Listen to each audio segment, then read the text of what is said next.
Today on VOX, we have information on the Janelle Bridge collapse and more. Lane Webb will have your local weather, and Jay Standridge will have your sports. It's Friday, August 17th, 2018, and you're watching VOX News Today.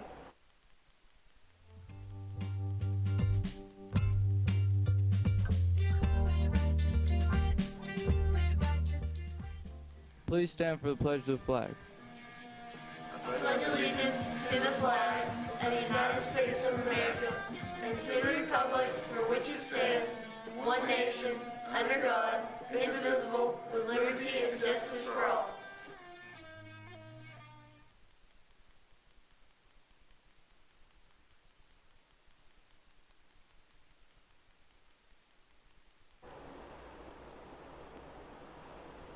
Good afternoon and welcome back. I'm Mary Beth Mangrum. And I'm Taylor Lawson. There is a serious shortage of O-negative blood, and the nonprofit Regional Blood Center Blood Assurance is looking to the Cleveland community for help. Donors with O-negative blood are urged to make donations as soon as possible. Blood donations contain red blood cells that can save up to 3 lives. Many people who have undergone surgery, are suffering from cancer, or have conditions such as sickle cell disease rely on these donations for survival. To be eligible to donate blood, you must be at least 18 years of age or 16 with parental consent. You must also weigh at least 110 pounds and be in good health. If you are interested in scheduling an appointment to donate, you can visit www.bloodassurance.org, or you can call 800-962-0628 or text BAGIVE to 444-999. The Environmental Working Group's Children's Health Initiative reports a wheat-killing chemical possibly linked to cancer found in 43 samples of products containing grown oats, including some children's products. 75% of products were also tested positive for higher levels of glyphosate than what is considered safe for children's health. Glyphosate is a herbicide found in Roundup, which has recently come to the public eye after a $289 million verdict favoring a man who says he was diagnosed with cancer from the weed killer. EWG has tested many oat-based food for the study. It eventually released a list of contaminated foods including Quaker Old-Fashioned Oats, Quaker Dinosaur Egg Brown Sugar Instant Oatmeal, Cheerios, and Quaker Simply Oats Granola. A newly married couple says that immigration officials tricked them into coming into an interview so they could arrest the wife. CNN's Bill Rappleye has the story. Lillian Calderon and her husband Luis Cordia sat down today for their first interview since these documents were submitted to federal court. They show that immigration enforcement agents were asking for citizenship officials to schedule interviews allowing agents to arrest undocumented immigrants. Pretty much you're being set up. That's the way I feel. Couples come to Citizenship and Immigration Services to verify their marriages when an American is married to a foreigner when they're trying to become a citizen. But it's where agents arrested Lillian in January. Now that I look back and I see our interview, it makes sense. My interview wasn't even 5 minutes long. They didn't even ask me, are you married to Luis Gordillo? Do you have kids? Are you a legitimate marriage? No. When we decided to do it, we follow the law, we follow the guidelines, the policies that were there. So I don't think we ever did anything wrong. You know, we just followed the steps that we were given. And this is what happened. I feel like we were set up. Not only us, but other families going through the same process. She spent 3 weeks in jail. She's still working to become legal, but has taken the choice to be a spokesperson. Because we don't know what's going to happen. We don't know if everything's going to be okay for myself, for DACA recipients, for the families that are being separated at the border. We don't know what the outcome's going to be. So we have to do our best to educate other people, to shed light on this. Lillian Calderon. Yesterday at her Detroit home, Aretha Franklin passed after months of illness. In her last moments, she was surrounded by friends and family. Franklin inspired generations of women with her music, and she was the first woman to be in the Rock and Roll Hall of Fame. Her vocals appeared in movies like The Blues Brothers, and to some, she is considered one of the best singers of all time. Fans mourn all over the world today.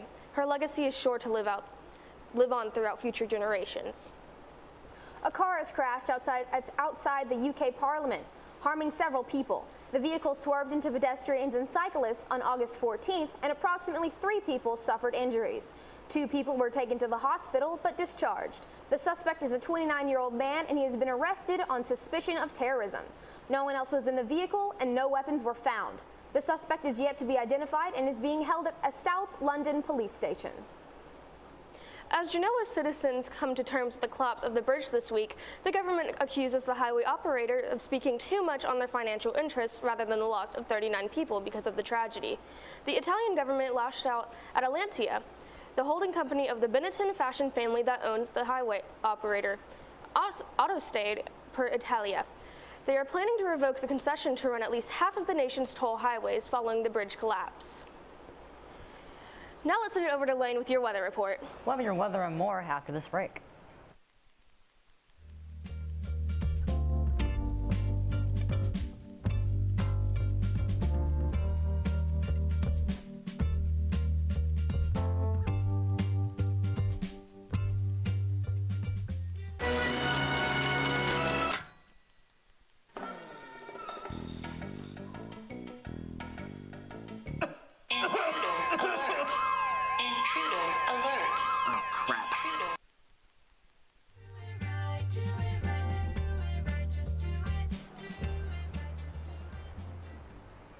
Welcome back. Residents in northern Pennsylvania are recovering from a week of massive flooding. The weather was so bad it caused evacuations and the declaration of states of emergency. Jim Hamill of CNN went to the New York border to survey the damage in Susquehanna County. Ed Kinser's driveway is gone. In its place, a raging river of water that tore through homes and businesses in the Franklin Forks area twice yesterday. I mean, I expected to get water in my basement, but I never expected my house to become part of the creek. Kinser and his neighbors survived the flood, which he says came through before anyone could act. It just sounded like a raging tornado coming through here, and all the boulders were bouncing off the house, the trees were bouncing off the house, and I could see all my belongings floating across the street down a neighbor's yard into the big creek back there. The road heaved from the heavy flow of water. Massive tree trunks and rocks covered lawns and driveways here near Montrose. George Schreck spent hours clearing his driveway so he can go to the drugstore, saying he's staying positive in spite of all the destruction. I told the wife I ain't mowing lawn tomorrow. Skycam 16 was up over some of the worst hit areas here along Route 29. You can make out wrecked homes and businesses below.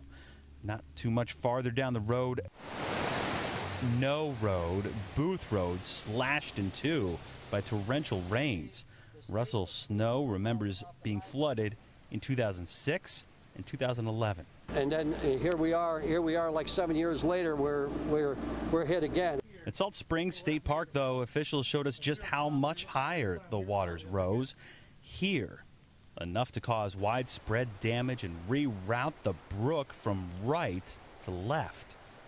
Plenty is still intact, but state park officials estimate damage in the hundreds of thousands of dollars. There's a lot of debris and a lot of cleanup and a lot of decisions to make moving forward regarding what the layout of the park is going to look like because it's been changed forever.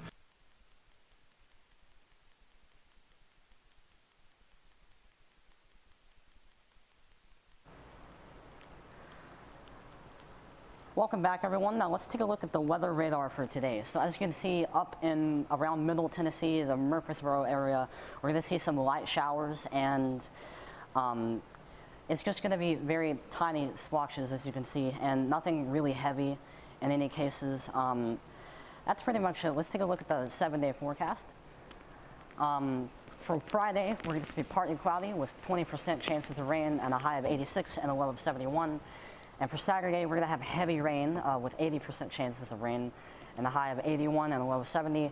Sunday is going to be partly cloudy with a 50% chance of rain with a high of 85 and a low of 70. Monday is going to have another chance of really heavy rain with, again, the high of 85 and the low of 70. Tuesday and Wednesday are going to be going to have 60% and 30% chances of rain with highs of low 80s and lows of high 60s and, just in the 60s. And then Thursday will be 10% chance of rain with a high of 84 and a low of 63. Now let's send it over to Jace with your sports. When we come back, we'll have a look at your sports from last night.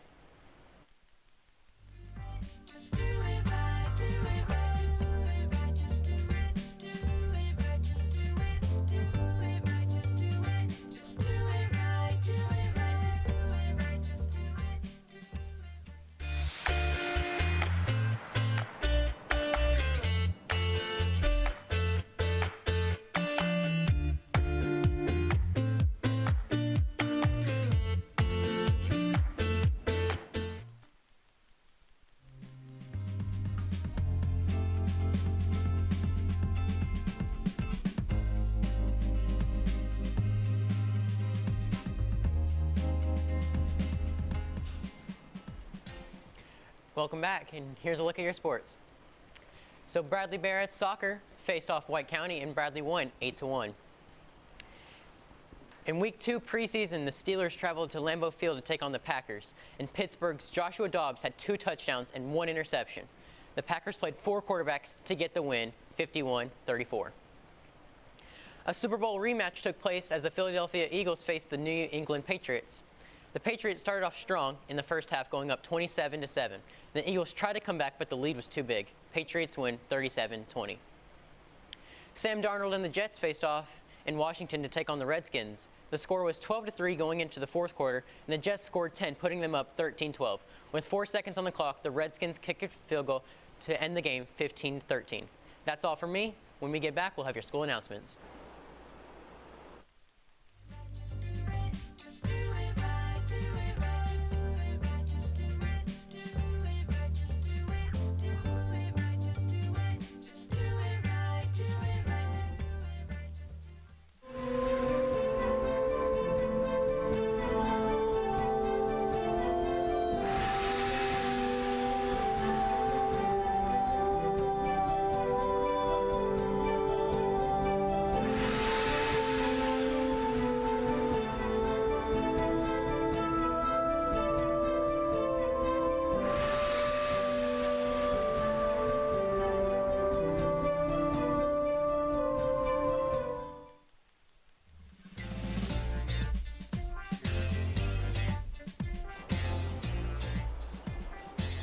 Welcome back, Bradley Central. Let's take a look at our school announcements.